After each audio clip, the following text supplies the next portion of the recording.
자, 오늘 이 본문은 제가 몇 달 전에도 한번 다루었던 본문인데요. 또 다르게 좀 우리가 말씀을 좀 나누려고 하는데요. 전도서 안에 이제 매우 중요한 주제가 이런 뭡니까? 욥기, 시편, 잠언, 전도서, 아가서까지를 다 가르쳐서 지혜서라 그렇게 얘기합니다. 지혜. 그래서 전도서는 이 솔로몬이 노년에 기록했다고 보죠. 인생을 살고 난 다음에 이제 기록한 것입니다. 이 안에는 잠언서도 그렇지만 이 전도서 안에는 지혜가 있습니다. 지혜가 농축이 되어 있는 것이죠. 지혜, wisdom. 그래서 오늘 이 본문에도 보면 지혜가 뭔가, 우매함이 뭔가 이렇게 얘기합니다. 우둔함, 미련함, 지혜와 반대되는 말들이죠. 지혜가 뭐냐? 이것을 우리가 전도서를 통해서 배우게 되는데요. 전도서를 통해서 우리에게 주시는 지혜에 매우 중요한 게 뭐냐면 자신의 한계를 알고 사는 삶을 말합니다. 내가 한계가 있다는 걸 알고 사는 것. 전도서를 보면서 우리에게는 인간의 한계를 보여줘요. 인간의 한계. 그래서 결국은 그건 뭐냐면 내가 누구인가를 아는 거. 내가 누군가를 아는 것. 내가 누구인가? Who am I? 내가 누구인가? 내가 누구인가를 제대로 알면 인간의 한계가 보여요. 그죠? 그래서 왜 자꾸 이렇게 허풍을 떨고 그러느냐면 자기가 누구인지 잘 모르기 때문에 그렇죠. 큰 소리를 막 치고 있는 사람들. 인간이라는 존재에 대한 이해를 분명하게 하는 것. 이게 어려운 겁니다. 나는 누구인가? 이거 정말 어려운 거죠. 그죠? 철학적인 큰 명제잖아요. 내가 누구인가 잘 몰라. 여러분 누구인지 아세요? 내가 누구인가 아세요? 예. 마스크 쓰고 있으니까 가만히 계시네요. 어려운 일이에요, 여러분. 어려운 일이에요. 이 솔로몬도 자신이 누구인가를 잘 몰랐어요. 내가 누구인지를 잘 모르죠. 그래서 한계를 모르고 도전한 거죠. 자기가 왕으로서 모든 권세를 다 누리고 부귀 영화를 다 누려보고 모든 쾌락을 다 누려보고 모든 지식을 다 통달해보기도 하고 한계를 모르고 어쩌면 지식의 끝, 부의 끝, 권력의 끝, 인기의 끝 가본 거죠. 가질 수 있는 걸 다 가져보았고 누릴 수 있는 걸 다 누려보았습니다. 그런데 그 끝 지점에서 뭘 발견했느냐면 한계를 발견한 거예요. 도달할 수 없는 영역이 있다는 걸 깨달은 거죠. 지식을 쌓을 때까지 쌓아봤는데 넘을 수 없는 어떤 한계 지점에 도달한 거죠. 멈추어 쓴 것입니다. 부를 쌓아봤는데 권력을 가졌는데 한계가 있다는 걸 깨달은 거죠. 자, 이런 우리가 말씀을 보고 기도하는 이유가 뭐냐면 우리의 눈을 여는 겁니다. 눈을 여는 작업이에요. 눈이 열려야 돼요. 열심히 백독한다고 되는 게 아니라 눈이 열려야 돼요. 눈이 열리면 무슨 일이 나는가 하면 하나님이 누구인가를 알게 되고 내가 누구인가를 알게 되고 이 순서가 그렇습니다. 하나님을 발견해야 내가 누구인가를 알게 돼요. 그래서 이사야 6장에 거기에 나오죠. 이사야가 하나님을 발견하죠. 성전에서 하나님을 발견하게 되고 자기가 누구인가를 발견하게 돼요. 자기가 누구인가를 발견하게 되면 거기서 이제 모든 게 결정이 되면 삶의 목적, 방향 이게 모든 게 이제 결정이 되는 것이죠. 자, 여러분 이 지혜서를 통해서 이 깨달음이 있는데 바로 이 우리 인간이 누구인가를 가르쳐 주는 것입니다. 인간의 실존, 깊은 그 인간의 한계를 보게 합니다. 그래서 전도서 이 솔로몬의 노년에 기록한 책으로서 젊은 날에는 자신의 한계를 깊이 인식하지 못해요. 자기가 가지고 있는 부와 또 권력과 모든 그런 지식으로 할 수 있는 것을 다 해보는 자신감으로 가득 차 있었어요. 우리 가운데도 실패를 잘 하지 않고 성공만 했던 사람들은 뭐예요? 메시아 신드롬을 갖고 있어요. 나는 다 된다. 난 못하는 게 없다. 실패를 해본 적이 없다. 이런 자신감. 나의 사전에 불가능은 없다. 나폴레옹의 한 말처럼 그렇게 하는 거죠. 자신이 성공한 그 성공으로 인해 자신감에 가득 차 있죠. 근데 그건 뭐죠? 아직 자신의 인생을 깊이 알지 못하는 것. 언제? 어떻게? 자신의 삶에 실패가 올지 모르는 일입니다. 문제는 뭐냐면 무지하다는 거, 무지한 삶을 사는 겁니다. 자신의 삶을 제대로 인식하지 못한, 거기서 오는 무모함, 자신감인데 그게 무모함이에요. 무모함. 그것을 우리는 만용이라고 그러죠. 만용. 그러면 고생을 많이 하게 되는 것입니다. 자, 여러분, 우리가 회개를 많이 강조합니다. 회개하라 그러죠. 회개는 참 중요한 겁니다. 회개해야 되죠. 근데 회개만으로 끝나면 안 돼요, 여러분. 회개를만 열심히 하면 어떻게 합니까? 어떤 분은 내 회개를 해요. 열심히 해. 근데 울고, 하나님 잘못했습니다. 내 365일. 내 회개하는 거죠. 그 회개보다 더 중요한 건 뭡니까? 그 실패를 반복하지 말아야 되잖아요. 그렇죠? 진정한 회개를 했다면, 그래서 여러분, 이 회개할 때 개자가 뭐예요? 바꿀 개자입니다. 바꿀. 이전의 실패를 반복하지 않는 거예요. 바뀌어진 거예요. 옛날에 늘 했던 그렇게 살았던 삶을 바꾸고 나가는 거예요. 진정한 회개는 뭡니까? 자신의 실패를 반복하지 않는 거예요. 자신의 한계를 분명히 인식하고 이제는 터닝을 하는 것입니다. 자, 오늘 여기 보면 그 한계를 깨닫게 해주는 것이 바로 이 전도서인데, 어떻게 한계를 깨닫게 해주는가? 그래서 오늘 14절부터 16절까지 이 지혜자와 우매자가 결국은 일반이다, 이렇게 강조합니다.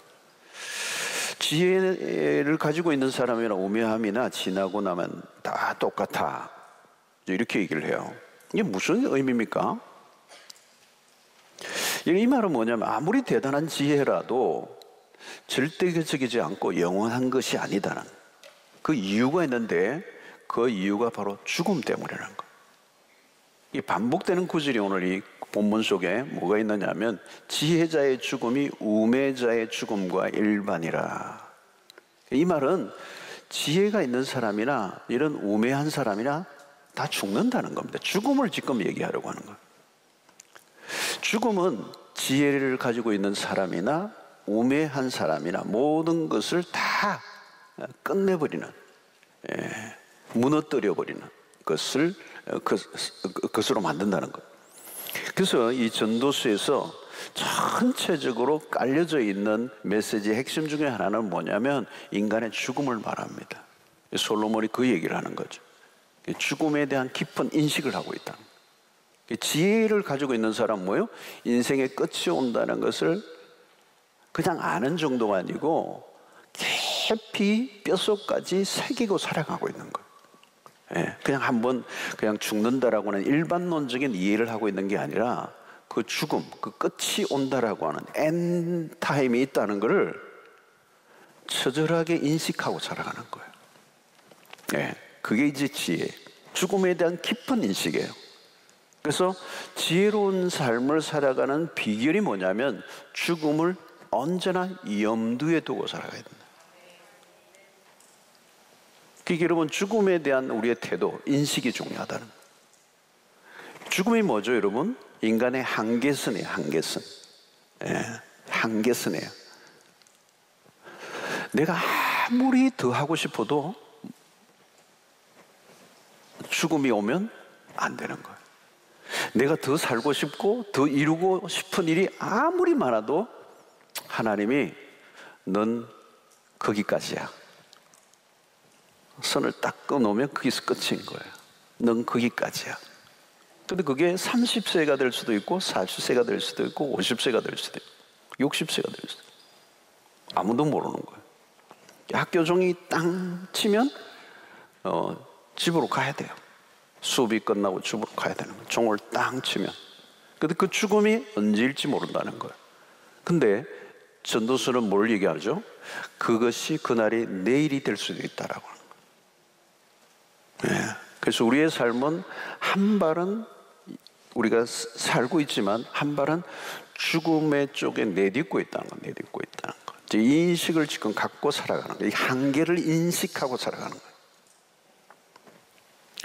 자, 여러분, 이것은 죽음은 모든 사람에게 찾아옵니다. 모든 사람에게 찾아옵니다.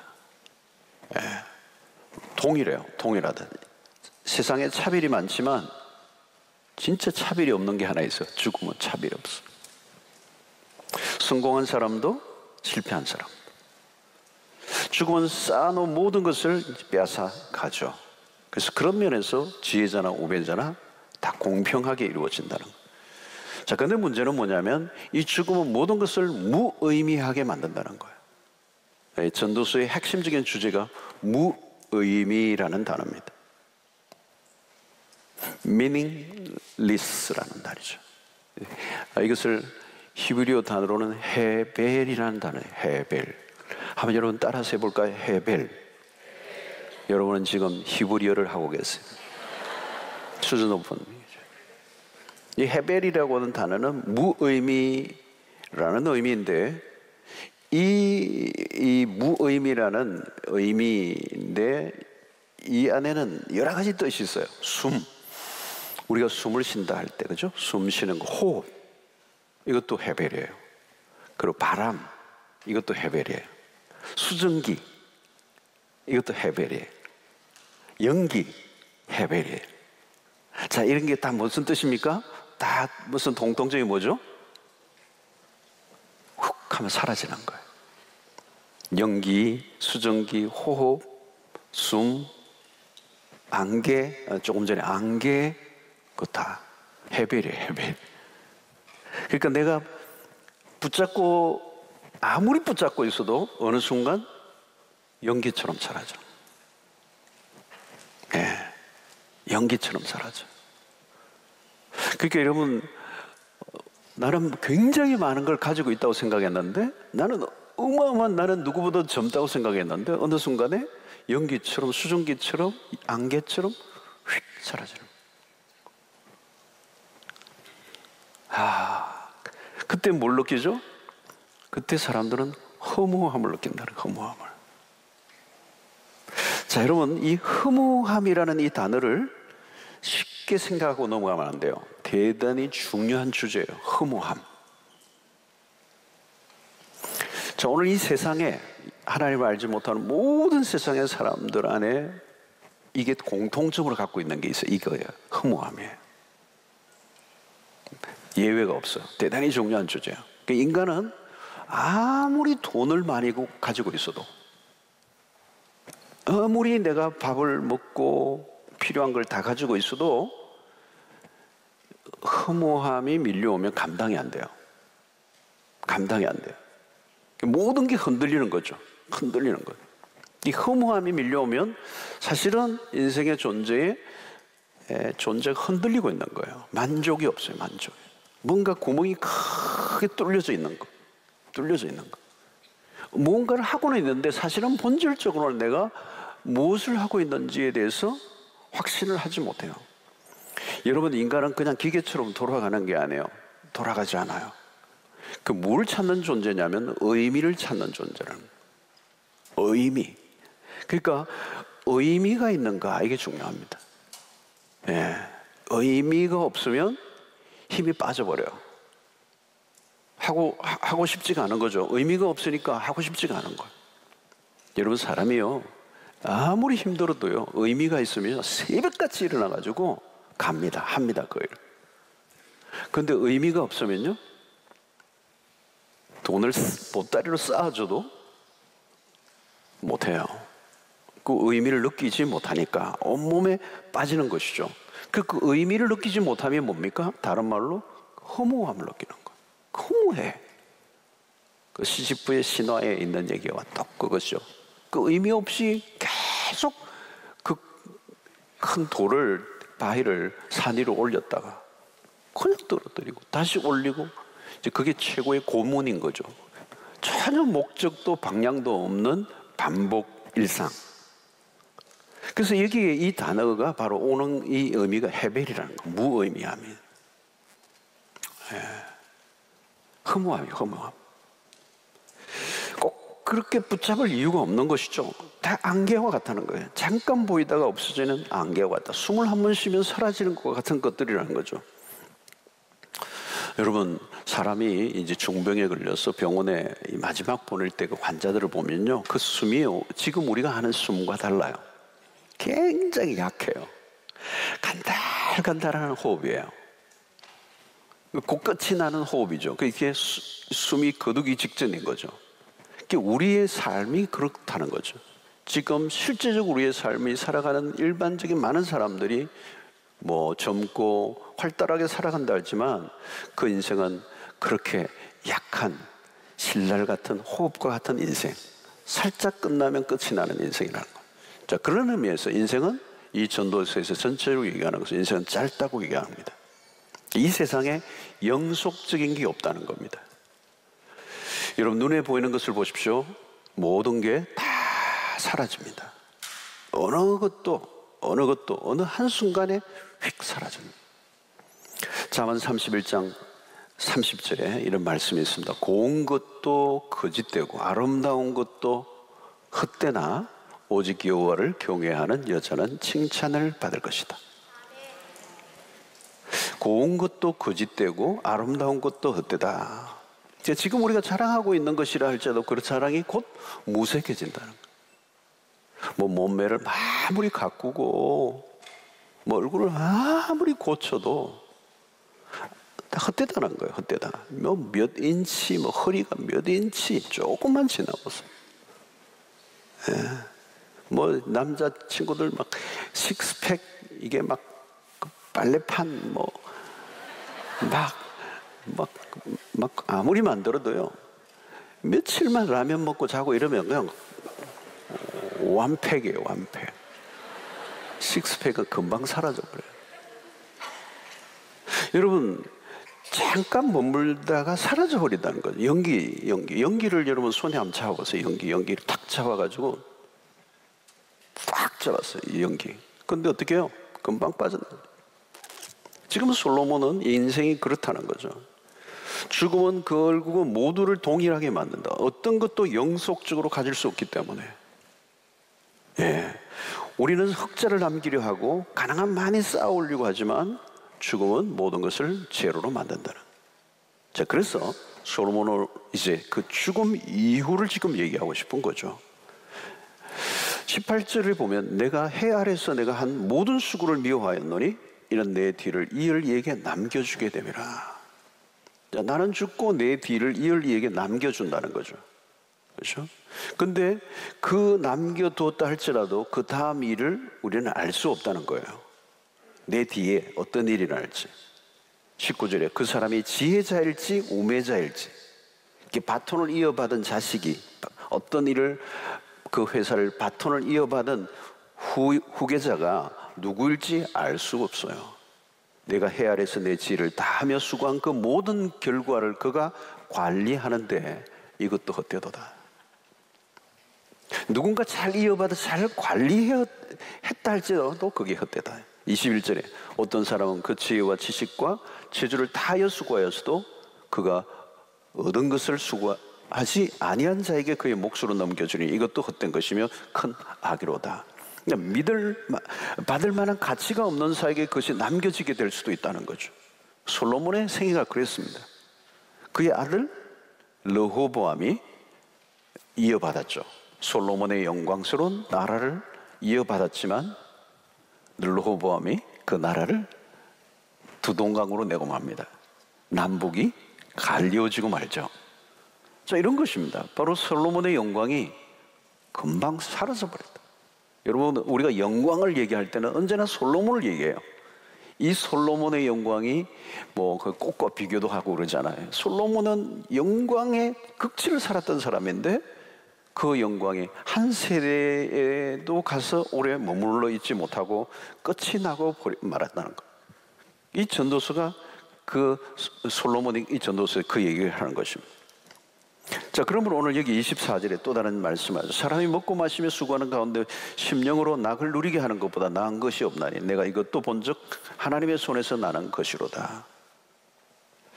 자, 그러므로 먹고 마시고 낙을 누리는 것들은 모두 하나님으로부터 난다. 노력하고 번다고 해서 누리는 것은 아니라는 거예요.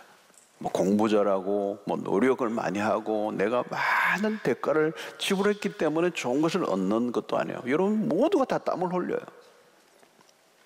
그런데 오늘 보니까 디모데전서 6장 17절에도 내가 이 세대에서 부한 자들을 명하여 마음을 높이지 말고 정함이 없는 재물에 소망을 두지 말고 오직 우리에게 모든 것을 후히 주사, 그 다음에 중요한 단어예요, 누리게 하시는 하나님께 두며. 누리는 것은 하나님이 하게 하신다는 거죠. 내가 무엇인가 업적을 쌓고 부를 쌓고 권력을 쌓으려고 할수록 헛됨을 느낄 뿐이라는 거예요. 쓸데없는 과욕은 건물입니다. 예.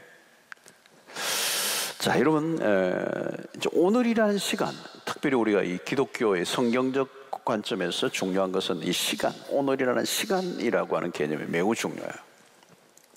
우리가 신앙은 오늘이라고 하는 시간 속에 살아가고 있는 것입니다. 우리가 구원을 받았다 할 때도 그 시간 안에서 구원을 얻은 것이죠. 그래서 오늘이라고 하는 시간을 통해서 하나님이 구원을 누리게 하세요. 추상적이고 개념적인 게 아니라. 그래서 오늘 또 우리에게 주신 그 축복과 그 은혜를 누리는 삶, 이게 매우 중요하죠. 탈무드에서 이런 말이 있어요. 다가올 세상에서 우리는 하나님이 이 땅에 두셨으나 미처 즐기지 못한 모든 것들에 대하여 해명하게 될 것이다. 그런 표현을 써요.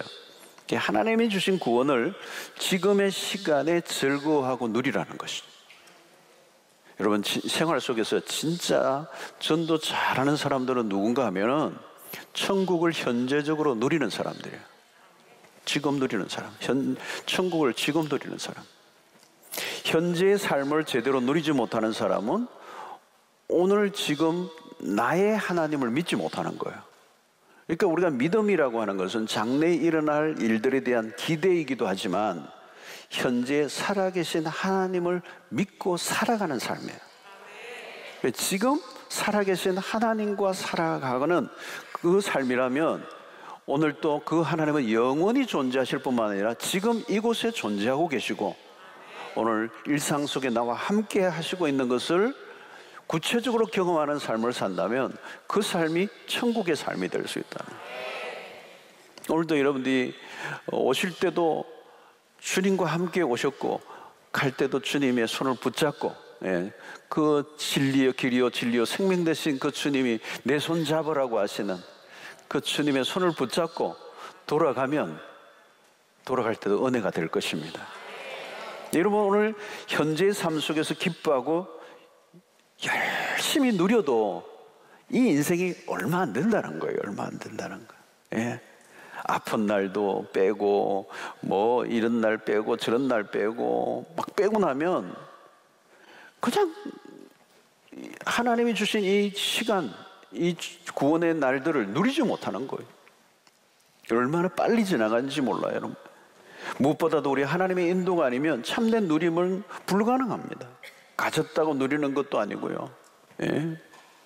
어떤 분은 뭐 돈은 많은데 너무 염려 근심, 돈 그 관리하다가 너무 염려 근심이 많으니까 더 고민하니까 위장병이 생기고 위궤양이 생기고 그래서 내 죽 드시는 거예요. 내 죽 드시는 거예요. 돈은 많은데 내 죽만 드시는 거예요. 여러분, 불행하게 살아가는 사람이 많습니다. 그래서 죽음을 생각한다는 건 뭐냐면 인생이 짧다는 것을 알고 살아가는 것입니다. 예. 오늘 또 어떤 우리 한 자매가 있는데 젊은 자매인데 한 30대 이제 초반이에요. 근데 얼마 안 있다 권사님 되겠네 그랬더니 막 당황해 하더라고요. 권사님 된다고 그러니까 자기는 지금 30대 초인데 권사님 된다고 그러니까 너무 막 당황해 하더라고요. 그 옆에 있는 어느 목사님이 우리 교회 2년에 한 번씩 또 이렇게 선발하는데 6번 지나가면 될 건데 45세만 45세니까 6번 하면 그렇게 12년 흐르면 45세 되면은 권사 될 자격이 있는 거거든, 나이로는. 그 6번 우리 투표 6번만 되면 6번째 하면 될 것 같아 그러니까 깜짝 놀라더라고요. 지금 30대 초인데 40대 중반이 멀지 않다는 거를. 지금 여기 30대 있는 분들 뭐 20대 30대 너무 좋죠, 그죠? 근데 금방 지나가는 거예요. 예. 막 지금 뭐 너무 그냥 뭐 에너지 넘치고 그러는데 뭐 형제들도 막 밤새고 막 그런데 안 되는 거예요. 금방 지나간다. 한계가 지나간다. 이 짧은 인생, 아무리 많은 것들을 가지고 있다 할지라도 어떤 데는 이제 그것조차도 기억해낼 수 없는 우리의 한계, 죽음이라고 하는 이 한계, 이 전도자는 이것을 끊임없이 우리에게 말씀하고 있는 것입니다. 자, 그러므로 오늘 이 본문에서 우리에게 주는 매우 중요한 것은 우리가 무엇을 할 것인가라고 하는 것을 가르쳐주고 있습니다. 죽음의 한계를 우리가 분명히 한다면 오늘 주어진 시간 속에 구원을 충분히 누릴 뿐만 아니라 우리가 해야 될 매우 핵심적인 것은 이 허무와 함께 또 다른 편에서 이 전도서에서 아주 강조하고 있는 단어가 하나 나와요. 그게 뭐냐면 영원함이라고 하는 것입니다. 이 키워드예요. 이 전도서 안에서 키워드. 그래서 전도서 안에 죽음이라고 하는 이 한계, 이 죽음이라고 하는 부분이 계속 강조되면서 인생이 짧다는 것을 강조할 뿐만 아니라 그 반대편의 대조를 이루는 하나의 단어가 이 전도서 밑자리에 크게 깔려 있는데 그게 영원이라는 단어예요. 우리가 무엇을 이 짧은 인생 가운데 그러면 무엇을 할 것인가, 무엇을 위해 쏟아부을 것인가, 그것을 얘기하는 것입니다. 그게 뭘까요? 영속적인 일이어야 된다는 거예요. 영속적인 일. 여러분, 우리는 대부분 일시적인 것에 관심을 쏟습니다. 금방 끝나고 말 것에 목을 맨다는 거예요. 여러분 보십시오. 막 그러죠. 보통 사람들이 막 처음에는 막 흥분해서 막 야단인데 오래 못 가서 그 열기가 다 식어져 버려요. 처음에는 막 열정적이에요. 근데 나중에 보면 다 용두삼이에요. 뭐 보이지가 않아요. 막 어떤 때는 막 깃발을 흔드는데 어느 날 보면 그걸 언제까지 흔들겠어요? 못 흔들어요. 어느 날 보면 깃대가 다 어디 쓰레기통에 가 있어요. 금방 지루해진다는 거예요. 여러분, 새로운 것에 대한 관심이 사람들이 많죠. 뉴 모델을 많이 찾아요. 신상. 세상은 끊임없이 새로운 것을 쏟아내요. 뭐 세상의 모든 광고들이 그렇잖아요. 새로운 것을 계속 만들어내고 그것을 광고하고 가지라고 하는 거예요. 그리고 사람들은 끊임없이 새로운 것에 관심을 가지고 이목을 집중시키고 거기에 에너지를 다 쏟아요. 여러분, C.S. 루이스의 스크루 테이프의 편지에서 나오는 이 선배 악마가 있죠.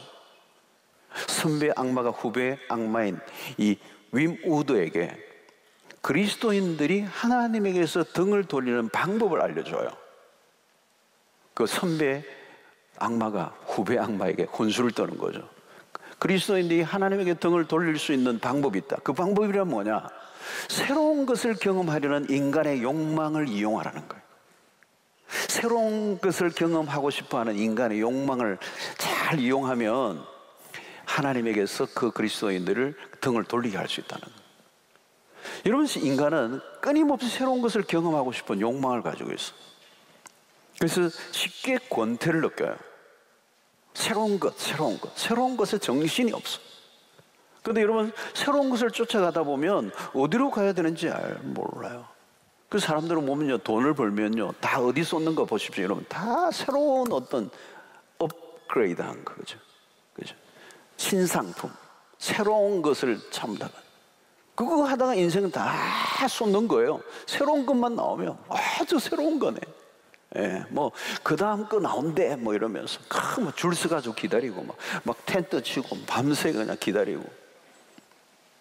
여러분, 우리는 이 새로운 것을 찾는 문화 안에 살아가요. 그리고 쉽게 지루해지죠. 식상해버리고. 그래서 그게 어디까지 왔어요? 결혼까지도. 몇 년 살다 보니까 지루해져 버린 거예요. 그래서 어떻게 해요? 새로운 파트너를 찾는 거예요. 사람들은 뭐예요? 늘 새로운 맛집을 찾아요. 여러분, 그 맛집이 그래서 요즘 어디든 무슨 방송국에 왔다 갔다 그러고 맛집이라고 그러고 나중에 헷갈리고 어느 집이 진짜 맛집인지 모르겠어요. 욕망은 쉬지 않고 새로운 것을 찾아 방어한다는 거죠. 그런데 여러분, 새로운 것을 찾다가 새로운 것이 없으면 어떻게 돼요? 금방 우울해지는 거예요. 우울해지는 거예요. 이 전도서는 뭐라고 얘기합니까? 분명하게 얘기합니다. 오늘 본문 속에서도 해 아래 새 것이 없나니. 그랬어요. 새 것이 없어요, 여러분. 새 건 줄 알았는데 새 것이 아니라는 거예요. 우리는 발상 전환을 했다고 그러는데 발상 전환이 아니에요. 역발상 아니라 역발상은 한 두 번 하니까 본래로 돌아가 버렸어요. 새로운 것이라고 했는데 알고 보면 새 것이 아니에요. 오래전에 누군가 한 거예요. 누군가 한 거예요. 그것의 약간의 변형이에요. 예. 여러분 어떤 보면요, 성경 공부해 보면요, 어떤 분은 막 질문을 막 굉장히 막 놀라운 질문을 한 가지 해가지고 질문을 해요. 막 성경에 막 아주 그 의문을 옛날에 다 했던 질문이에요. 여러분 집안에 막 집안 분위기를 바꾼다고 막 가구를 이래 돌리고 저래 돌리고 봄이라고 바꿨는데 한 몇 년 지나면요 제자리 돌아갔어요 다. 거기에요. 여러분 하나님은 우리에게 변화를 추구하고 새로운 것을 찾도록 만드셨어요. 그런 태도가 삶의 변화를 일으키죠. 그러나 잘못된 변화, 의미 없는 변화, 바꾸어도 별 의미가 없는 변화를 위해서 에너지를 낭비하는. 그래서 우리가 추구해야 할 기준이 뭐냐? 새로운 것이 아니라 우리가 언제나 선택해야 될 기준은 이게 영원한 것인가라고 하는. 그러니까 무슨 말이냐면 계속 추구할 만한 것이냐는 거죠. 이게 끝나버리고 말.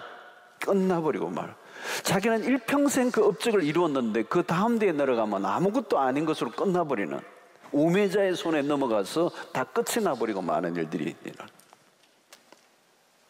여러분 우리가 어떤 일을 할 때마다 인생이 짧다는 것을 뼛속까지 느끼면 뭘 해야 되느냐면, 나 이거 하다가 죽어도 좋아, 이걸 만나야 돼요. 인생이 짧아요 여러분. 이것도 해보고 저것도 해보고 온갖 잡기에 능하고 모든 것에 관심을 다 가지고 모든 취미를 다 가지고 있고, 그럴 수가 없어요. 인생이 그렇게 좁잖아요. 내일 무슨 일이 일어날지 몰라요. 이런 새로운 즐거움이나 만족으로 끝난다면 일시적인 것이라는 거죠. 새로운 게 없다는 거란 말이죠. 그 순간적인 그런 즐거움과 만족은 오래 가지 않는다는 거예요. 그래서 여러분 오늘날 이렇게 새로운 것을 추구하는 이 세상 가운데 가장 만연해 있는 것이 뭔지 아세요? 권태예요. 권태. 지루함이에요. 지루함.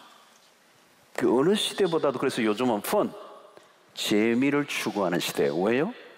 지루하니까. 새로운 것을 추구하고 좀 더 짜릿한 것을 더 찾다 보니까 금방 빨리 식상해져 버리는 거예요. 사람들이 행복을 원하죠. 아이러니하게도 행복을 원할수록 더 우울함에 빠지게 돼요. 욕망이 강할수록 불만족은 더 커지는 것이죠.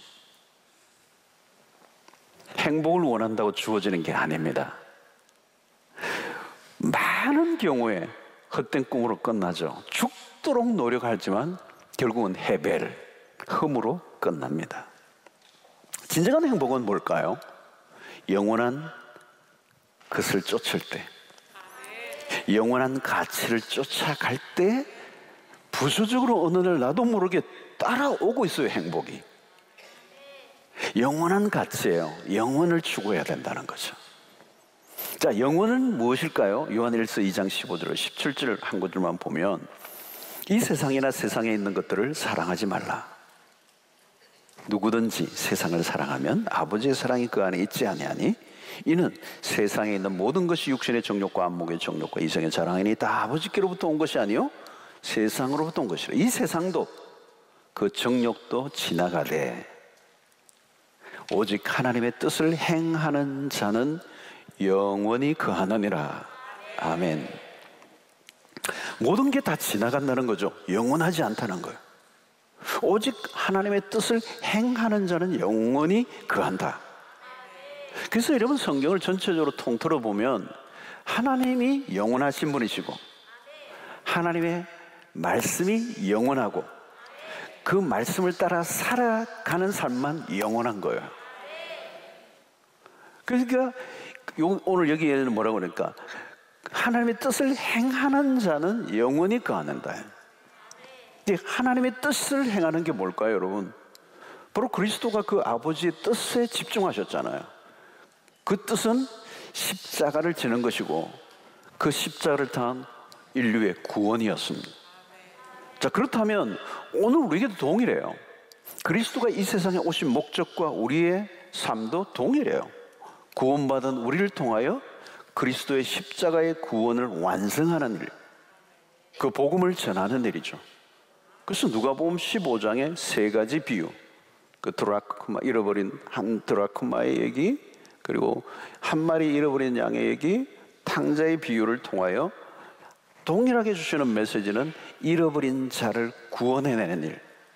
이걸 다르게 표현하면 하나님의 나라 완성을 위하여, 영혼 구원을 통하여 마귀의 권세를 발로 밟고 예수의 왕국을 세우는 그 일을 위하여 우리를 부르신 것이죠. 그래서 하나님의 나라라고 하는 이 나라의 개념은 이 세상의 나라와 다르는 것이죠. 그래서 이것을 엄격하게 우리는 구별할 줄 알아야 돼요. 이 세상의 나라는 다 망하고 없어져요. 하나님의 나라만 forever, 영원하다는 것입니다. 그러므로 우리는 그 나라의 백성들을 이끌어내기 위한 삶에 우리를 불러주셨고, 그 생명을 구원하는 일은 영원을 부여하는 영원한 생명, 그죠? 영원한 생명, 영생이죠. 영생. 이 생명을 살리는 일입니다. 그래서 우리가 전도한다, 선교한다는 것은 단순히 그냥 이렇게 전도, 선교가 아니라 사람들을 영원의 세계로 인도해내는, 그 짧은 인생으로 끝나버리는 무의미한 헤벨의 인생에서 영원한 인생을 살게 하는. 여러분, 어떤 꿈을 꾸든 그 다 꿈들이요, 이 세상의 꿈은요 다 끝이 나요. 여러분 누가 무슨 대단한 이 세상의 꿈을 꿨다 해도요, 그 다 일장천몽이에요. 끝이 나는 거예요. 죽음으로 다 끝이 나버려요. 끝이 나지 않는 꿈은 뭐예요? 하나님의 꿈이에요. 그분의 꿈이 나의 꿈이 되는, 그게 뭘까요, 여러분? 하나님의 나라예요. 그 하나님의 나라를 완성하는 일이 복음을 전하는 일이에요. 여러분, 죽음으로 끝이 나지 않습니다. 나는 비록 죽어도 나의 삶을 누군가 살고 싶어 할 때 죽은 게 아니죠. 여러분, 예수 그리스도는 십자가에 죽으셨지만 그 죽음으로 끝나지 않잖아요. 그 죽음을 본받아 살아가는 삶이 지금도 그리스도의 제자들이 일어나고 있는 그 삶은, 그리스도는 다시 오늘 또 우리 안에서 살아 계시잖아요. 그죠? 그러니까 그리스도의 삶을 우리는 담고 싶고 그분의 삶을 이어가고 싶은 거죠.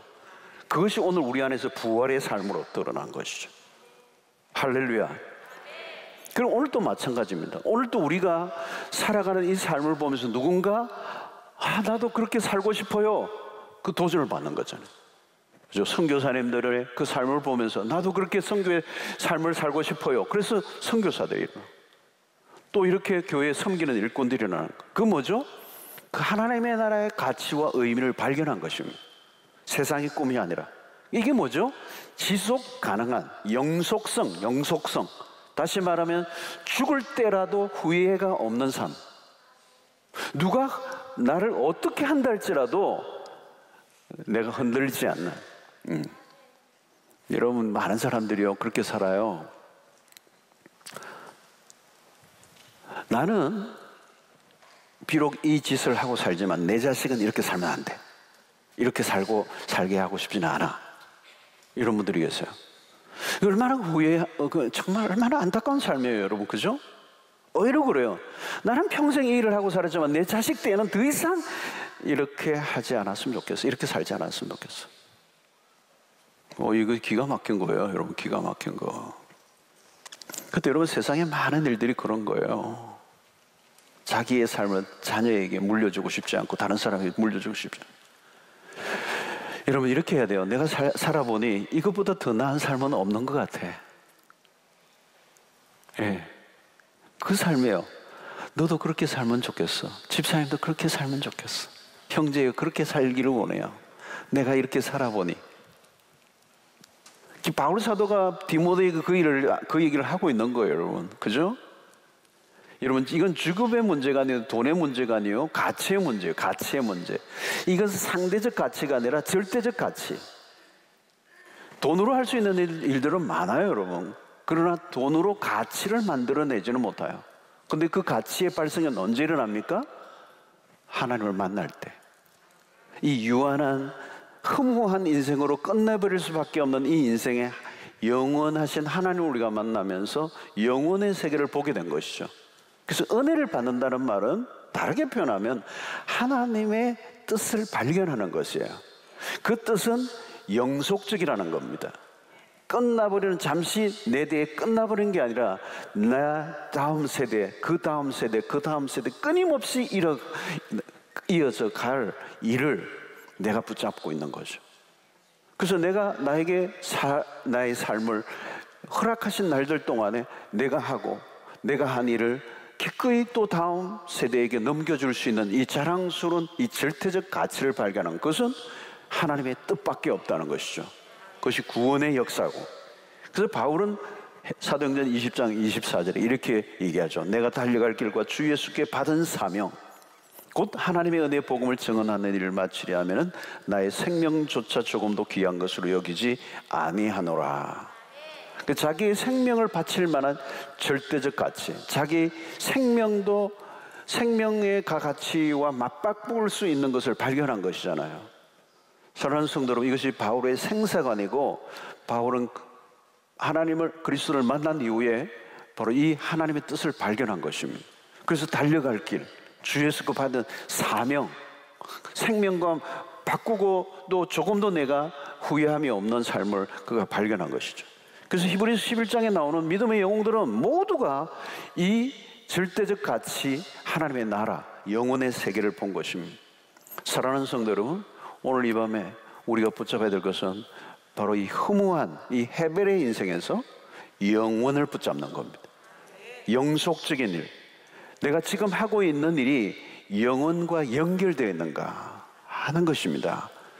여러분, 요한복음 6장 35절에서도 예수께서 이르시되 나는 생명의 떡이니 내게 오는 자는 결코 줄이지 아니할 것이요 나를 믿는 자는, 그 다음에 무슨 단어예요? 영원히. 이거를 놓치지 마라. 영원이에요. 영원히. 영원을 놓치면 우리는 아무것도 안 해요. 그냥 우리는 사는 게 아니에요. 무조건 열심히 살면 되는 게 아닙니다. 하나님이 살게 하신 삶을 살아야 돼요. 영원하지 않는 것은 우리가 구할 것이 아니라는 거죠. 그래서 누가 참 지혜자인가? 영원을 사모하며 영원을 붙들고 현재를 살아가는 삶. 그래서 전도서 3장 12절이죠. 그 다음 절에 넘어가면 매우 중요한 구절이 나와요. 하나님이 모든 것을 지으시되 때를 따라 아름답게 하셨고 또 사람들에게는 영원을 사모하는 마음을 주셨느니라. 그러나 하나님이 하시는 일의 시종을 사람으로 측량할 수 없게 하셨도다. 여러분, 바로 앞에 무슨 일이 일어날지 알 수 없는 하루하루를 우리는 살아갑니다. 그러나 분명히 아는 것은 하나님이 우리를 예비해 놓으신 영원의 세계가 있다는 것입니다. 이 영혼을 붙잡아야 돼요. 그러면 우리는 어디로 가고 있는지를 분명히 아는 것이죠. 정확한 관역을 우리가 가지고 살아가는 것입니다. 그래서 히브리서 11장에 나오는 모든 믿음의 영웅들은 분명한 그 목적을 바라보고 살았던 거예요. 흔들리지 않고. 뭐 인생을 우리가 살다 보면 실패할 때도 있고 성공할 때도 있습니다. 잘 될 때도 있고 안 될 때도 있지만 하나님의 백성들은 분명해요. 지금 내가 실패를 해도, 내가 하고 있는 일이 실패할지라도 내가 가고 있는 방향은 어디로 가요? 영원으로 가고 있는. 이것으로 끝나지 않아요. 우리가 건강할 수도 있고 때로는 병들 수도 있어요. 그리스도인들에게도, 난크리스찬들에게 일어나는 일들이 우리에게도 일어나지만 우리가 분명히 갖고 있는 것은 이 죽음으로 끝이 아니라 우리는 영원의 세계로 가고 있다는 거죠. 이터니티. 그 말은 뭘까요? 지금 내가 하고 있는 이것은 이것으로 끝나지 않는다는 거예요. 세상의 많은 사람들은 그 죽음으로 끝이지만 하나님의 백성들은 그 죽음이 끝이 아니라 영원으로 이어질 뿐만 아니고 내가 하고 있는 일이 또 다른 사람에게 그 영혼을 넘겨주는 일이고, 그래서 그 영원한 일에 우리의 삶을 드리기만 한다면 오늘 우리에게 무슨 일이 일어나든지 상관없어요. 우리는 그곳을 가고 있기 때문에. 그것이 히브리서 11장에서 얘기하고 있는 하나님이 계획하시고 예비하신 한 성을 아브라함이 보았던 것이죠. 그래서 그 많은 삶의 과정 속에서도 실패도 있고 때로는 많은 어려움들이 있지만 결국은 하나님이 그것으로 이끌어주시는 그 영원한 세계, 이 방향을 놓치지 않는 것입니다. 사랑하는 성도 여러분, 죽음은 불가피한 것입니다. 또 우리 모두에게 언제든지 닥칠 수 있는 일이에요. 그럼에도 불구하고 오늘 우리의 주어진 현재 삶을 하나님과 동행하며 충분히 누리시고 감사하시고 인조하시고 매일 천국의 삶을 사시기를 바랍니다. 그리고 절대적 가치를 붙잡으시기를 바랍니다. 그것이 뭐냐면 영혼을 위한 삶입니다.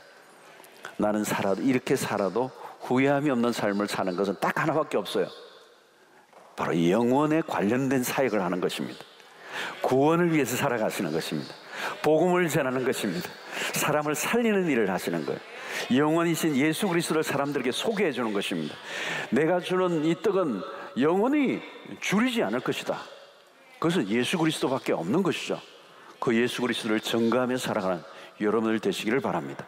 직장을 가든 아이를 키우든 공부를 하든 무엇을 하든 우리가 추구할 것은 영원한 하나님의 나라고 영원한 생명이라는 사실을 놓치지 마시고 그 영혼의 생명을 오늘 현재도 누리고 영원히 더 누릴 것을 믿고 낙심하지 않고 승리하시는 여러분들 되시기를 주의 이름으로 축원합니다.